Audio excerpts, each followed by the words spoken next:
ગુજરાતમાં અત્યારે હાલ એક તરફ ચોમાસું નિષ્ક્રિય જોવા મળી રહ્યું છે। ખેડૂતો અત્યારે હાલ વરસાદની રાહ જોઈને બેઠા છે। એવામાં દેવભૂમિ દ્વારકામાં આપણે જોયું હતું કે આ વખતે ચોમાસાનો વરસાદ છે તે ખૂબ જ ઓછો આવ્યો છે અને આ જ વાતને લઈને હવે દેવભૂમિ દ્વારકાને દુષ્કાળગ્રસ્ત જિલ્લો જાહેર કરવામાં આવે એ માંગની સાથે કોંગ્રેસ મેદાને આવ્યું છે। આખો આ મામલો શું છે તેની વાત વિગતે કરીએ। નમસ્કાર, હું હંસિની અને તમે જોઈ રહ્યા છો નિર્ભય ન્યૂઝ। દેવભૂમિ દ્વારકાના ખેડૂતો અત્યારે હાલ ચિંતામાં છે। એ લોકો વરસાદની રાહ જોઈને બેઠા છે। એવામાં હવે દ્વારકાને દુષ્કાળગ્રસ્ત જિલ્લો જાહેર કરવાની માંગ કરવામાં આવી છે। આ વિષયને લઈને વાત કરવામાં આવે તો દેવભૂમિ દ્વારકા જિલ્લાને દુષ્કાળગ્રસ્ત જાહેર કરવા જિલ્લા કોંગ્રેસ સમિતિની માંગ છે। કોંગ્રેસની આગેવાનીમાં મોટી સંખ્યામાં ખેડૂતો એકઠા થયા હતા। જિલ્લાને દુષ્કાળગ્રસ્ત જાહેર કરવામાં નહીં આવે તો હવે ક્યાંક આગામી સમયમાં લડત થઈ શકે છે એવી પણ વાત કરવામાં આવી છે। 21 ઓગસ્ટના રોજ જિલ્લા કલેક્ટરને લેખિતમાં આવેદનપત્ર આપવામાં આવશે। દ્વારકા જિલ્લાના તમામ ડેમો સૌની યોજના ભરવાની માંગ છે। સૌની યોજનાનું બેસણું રાખીને અનોખો વિરોધ કરવામાં આવ્યો હતો। 2019થી દ્વારકા જિલ્લાના ડેમો સૌની યોજનાથી ભરવાની યોજના છે। 2019થી 2026 સુધીમાં ક્યારેય સૌની યોજનાથી ડેમ ભરાયા નથી। દ્વારકા જિલ્લામાં માત્ર 6% જ વરસાદ થયો છે અને દ્વારકા જિલ્લામાં ઘાસચારા વિતરણ કેન્દ્રો પણ ચાલુ કરવાની માંગ કરવામાં આવી છે।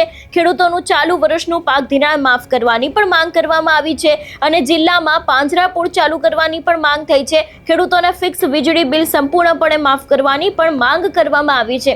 એટલે જે રીતે વિસ્તારની અંદર વરસાદ ખૂબ જ ઓછો થયો છે, ખેડૂતોની સ્થિતિ અત્યારે હાલ ખૂબ જ ખરાબ છે, કફોડી બની ગઈ છે।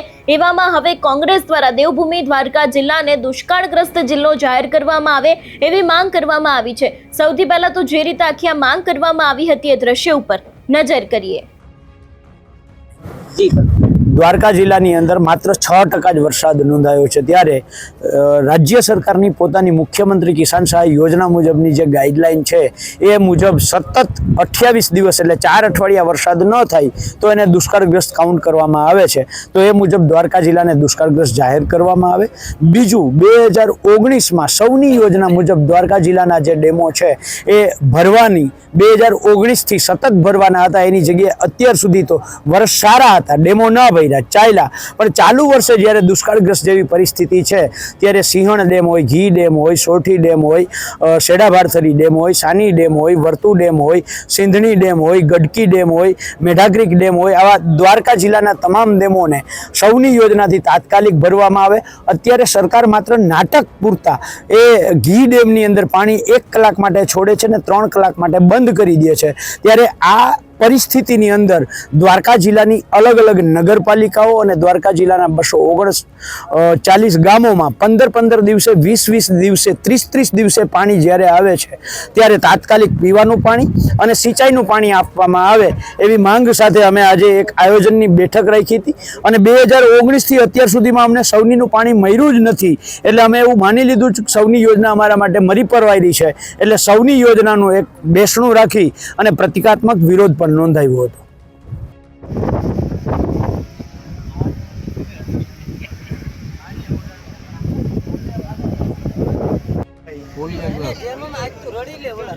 આપણા ભાઈ બિહારી દીધા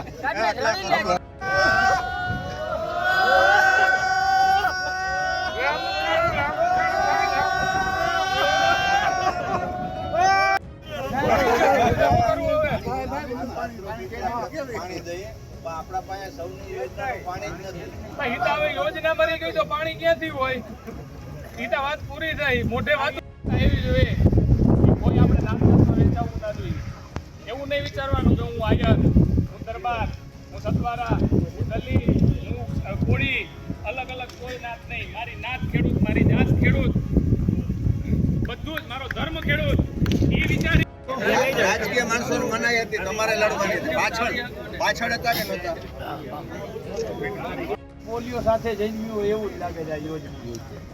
એટલે આ યોજના જ હવે છે ને મરી ગઈ છે, એટલે આજે તમે બધા ખરખરે આવ્યા। આમ તો તમે કરોડોના ખર્ચે આનું જતન કર્યું, જે જાહેરાતો કરીને ફોટાઓ પાડે છે, ઘટનાઓ કરીને સૌની યોજના અને ડેમ ફરી દેશો ને પાણી આપણે અહીંનો એક કાંગ્રેસ નમૂનો છે જામ મંદિરના પવિત્ર જગ્યામાં એક મેસેજ સોશિયલ મીડિયામાં મૂક્યો કાર્યકર સુધીનો કાયમી પહોંચ્યો છે. તો આ એક ખેડૂત સમાજ માટે જે આવનારા સમયમાં જે મુશ્કેલ પરિસ્થિતિ